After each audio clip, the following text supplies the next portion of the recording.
From harmless scavengers to calculated serial killers, the animal kingdom has produced some truly terrifying man-eaters throughout history. Today, we're taking you through the 7 levels of man-eating animals, starting with opportunistic attackers that barely pose a threat, and ending with level 7, a predator so deadly, so systematic, that it terrorized an entire region and changed the course of human history. Each level gets progressively more dangerous, more calculated, and more lethal. By the time we reach level 7, you'll understand why some animals don't just kill humans, they hunt us. Let's get into it. At level 1, we have the coyote, North America's scrappy survivor. These canines typically weigh between 20 to 50 pounds and are about as dangerous to humans as a large dog. In fact, coyote attacks on humans are incredibly rare, with only 2 recorded fatalities in North American history. The most notable case occurred in 2009 when 19-year-old Taylor Mitchell was attacked while hiking alone in Nova Scotia's Cape Breton Highlands National Park. This was an extraordinary event. Coyotes almost never view humans as prey. They're scavengers and opportunists, preferring rabbits, rodents, and garbage to anything remotely human-sized. When coyotes do approach humans, it's usually because they've been fed by people and have lost their natural fear. They might nip at ankles or steal food, but actively hunting humans? That's not their style. At level 1, you're more likely to be annoyed than injured, but things are about to get much more serious. Moving up to level 2, we encounter an animal that doesn't hunt humans, but will absolutely destroy you if provoked: the wild boar or feral hog. These invasive beasts can weigh over 300 pounds, charge at speeds of 30 miles per hour, and are equipped with razor-sharp tusks capable of inflicting deep, life-threatening wounds. In Texas, Oklahoma, and Arkansas, feral hogs have become a serious problem. They're highly aggressive when cornered or protecting their young, and attacks can happen anywhere from rural farmland to suburban neighborhoods. In 2019, a Texas woman was killed by feral hogs outside her home when she was attacked by a sounder. That's what a group of wild pigs is called. What makes feral hogs particularly dangerous is their unpredictability and sheer numbers. With populations exceeding 6 million in the United States alone, encounters are becoming increasingly common. They cause over $1 billion in damage annually, destroying crops, disrupting ecosystems, and occasionally goring humans who get too close. Wild boars don't seek out humans as prey, but cross paths with an angry sow protecting her piglets, and you'll understand why they're at level 2. They're defensive killers with the weapons and aggression to back up their territorial nature. But we're just getting started. At level 3, we meet our first true predator capable of viewing humans as food: the black bear. Found across Michigan, Wisconsin, Minnesota, and much of North America, black bears typically avoid human contact. They can weigh up to 600 pounds and run at speeds of 30 miles per hour, making them formidable when they choose to be aggressive. Most black bear attacks are defensive, a surprised mother protecting her cubs.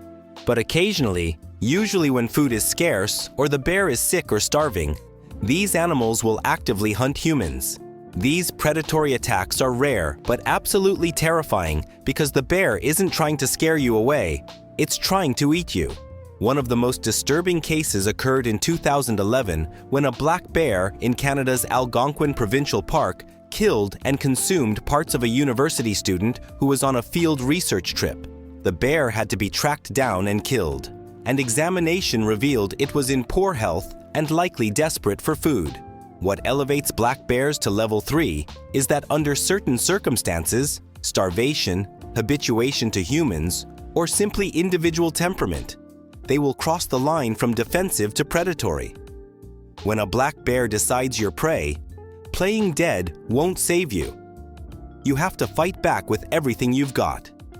Their adaptability allows them to thrive everywhere from deep forests to suburban neighborhoods, which means encounters are increasingly common. While still rare, predatory black bear attacks represent a significant step up from defensive aggression. But even a starving black bear pales in comparison to what's coming next. Welcome to Level 4, where we enter the domain of one of nature's most efficient killing machines, the saltwater crocodile. These prehistoric predators can grow over 20 feet long, weigh more than 2,000 pounds, and possess a bite force of 3,700 pounds per square inch, the strongest of any animal on Earth. Found throughout Southeast Asia, northern Australia, and the eastern coast of India, saltwater crocodiles are responsible for hundreds of human deaths annually. Unlike the previous levels where attacks were rare or defensive, saltwater crocodiles actively patrol their territories and will attack any animal that enters their domain, including humans. They hunt by stealth, lurking just beneath the water's surface with only their eyes and nostrils visible. When prey comes close, they explode from the water with shocking speed, clamping down with their massive jaws. Then comes the death roll, a spinning maneuver that drowns the victim and tears flesh from bone. In Australia's Northern Territory, warning signs are posted along rivers and coastlines because attacks are so common. In 2016, a crocodile killed a woman who went swimming at a popular tourist spot despite multiple warnings. In 2018, another woman was taken while swimming at night. What makes saltwater crocodiles Level 4 is their territorial nature and complete lack of fear. They don't distinguish between humans and any other prey animal. If you're in their territory, you're on the menu. They're not serial killers targeting humans specifically, but they're efficient, deadly, and absolutely will eat you without hesitation. But as terrifying as crocodiles are, they're indiscriminate killers. The animals at the next level? They develop a taste specifically for human flesh. At Level 5, we meet named killers, individual animals so notorious for eating humans that they've earned their own identities.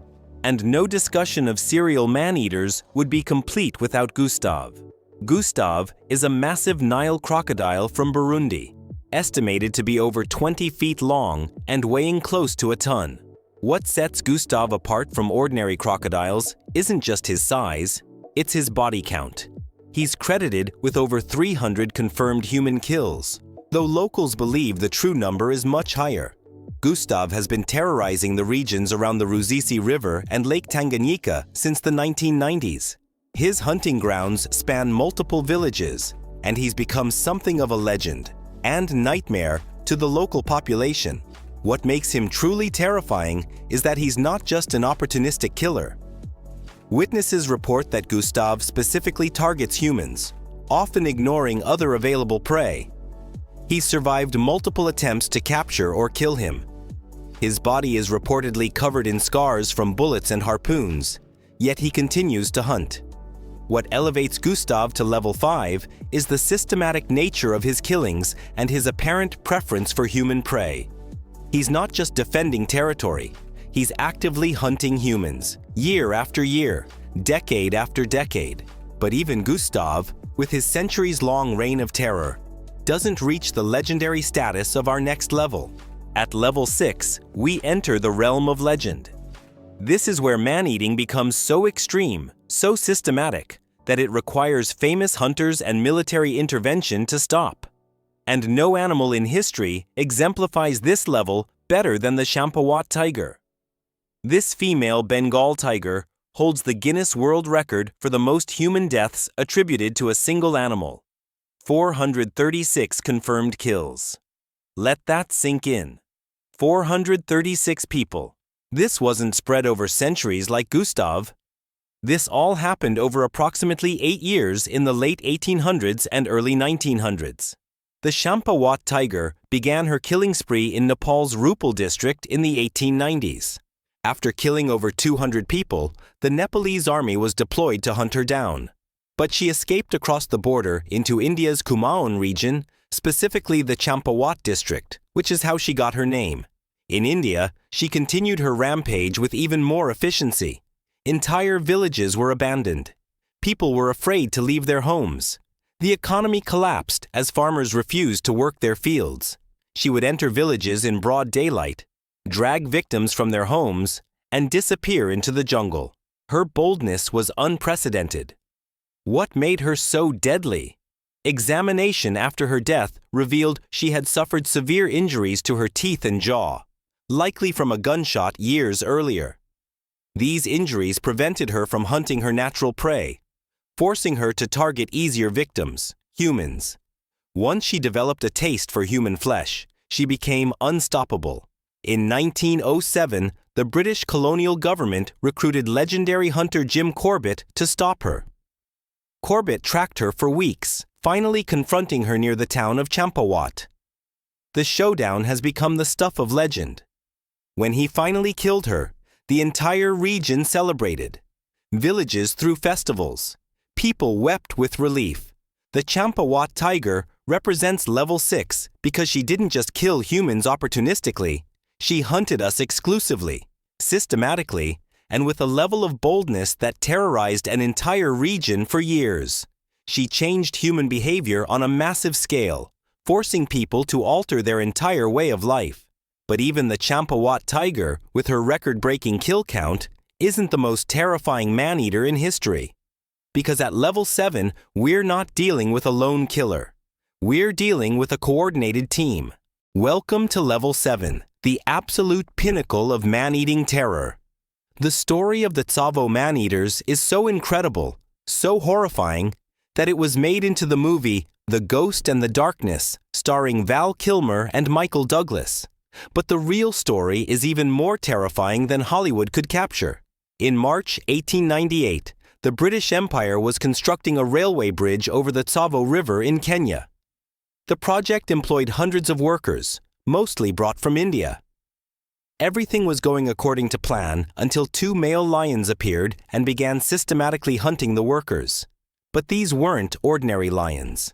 These were massive manaless males working together as a coordinated hunting team, specifically targeting humans. Over the next 9 months, they killed and ate at least 135 people, though some estimates put the number much higher, possibly over 200. What made the Tsavo man-eaters level 7 wasn't just their kill count, it was their intelligence, coordination, and psychological warfare. They hunted at night, dragging workers from their tents while they slept. The 2 lions seemed to communicate and plan their attacks. While one would create a distraction, the other would attack from behind.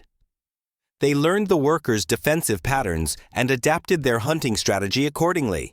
This wasn't instinct, this was intelligence. The Tsavo man-eaters represent the absolute apex of man-eating behavior because they combined everything from previous levels: the aggression of level 2, the predatory nature of level 3, the territorial dominance of level 4, the systematic hunting of level 5, the legendary status of level 6, and added something entirely new: coordinated team hunting with intelligence and adaptation.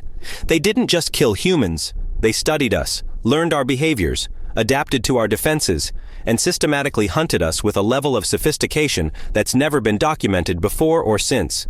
They brought an entire railway construction project, backed by the British Empire, to its knees. The Tsavo man-eaters changed how we understand predator behavior. They proved that under the right circumstances, animals can develop specialized hunting techniques specifically for humans, work together to overcome our advantages, and terrorize us in ways we never thought possible. That's why they're level 7. That's why they're the apex man-eaters in history.